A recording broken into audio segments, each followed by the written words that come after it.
मी ना आवळे स्वच्छ धुवून पुसून त्यांना व्यवस्थित कट करून घेतले आणि नंतर मी ना माझ्याकडे मसाले जे होते ना ते सगळे थोडेसे रोस्ट करून घेतले.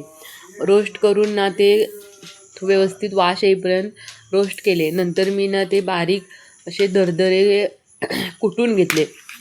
मिक्सरला लावले नाही, मिक्सरमध्ये घातले नाही. मी ना दगडाच्या खलबत्त्यामध्ये ना थोडे दरदर मी ना वाटून घेतलं त्याला, म्हणजे त्याची टेस्ट पण वेगळी येते आणि जास्त मला बारीक पण नको पाहिजे होतं. त्यासाठी मी ना ते असे दरदर कुटून घेतलं.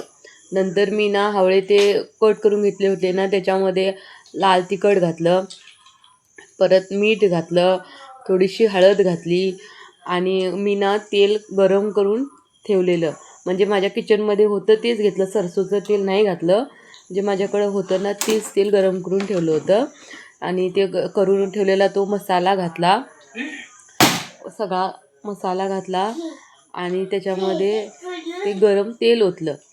तेल ओतून मी ना त्यांना व्यवस्थित असं मिक्स करून घेतलं. मी ना म्हणजे माझ्याकडे जे आहे ना तेच मी करत आहे, अवेलेबल मसाले आहेत काय आहे त्याच्याकडे. मग ना ते सगळं व्यवस्थित मिक्स करून 2 मिनटं त्याला छान असं परतून घेतलं. मग आणि थोडं मी ऑइल गरम करायला ठेवलं होतं, म्हणजे ते लास्टला वरती घालण्यासाठी, भरणीमध्ये घालण्यासाठी. नंतर ते व्यवस्थित मिक्स करून झाल्यानंतर मी ना एक काचेची स्वच्छ असं भरणी घेतली, धुवून म्हणजे ती सुकून व्यवस्थित पुसून घेतली आणि त्या काचेच्या भरणीमध्ये ना सगळं हे लोणचं व्यवस्थित भरून घेतलं. मग ते लोणचं भरून घेतलं. मग ते थोडं तापून ठेवलेलं तेल होतं ना ते पण मी वरून थोडं तेल ओतलं, त्याच्यावरती वरून तेल ओतलं. मग नंतर व्यवस्थित त्याला लीड लावून ठेवलं. मी ना ते आता फ्रीजमध्ये ठेवणार आहे, असं बाहेर ठेवणार नाही, कारण काय माहिती ते कापूस पण येऊ शकतो ना, त्यासाठी मी ना ते फ्रीजमध्ये स्टोअर करून ठेवते आणि मग नंतर खाते आम्ही.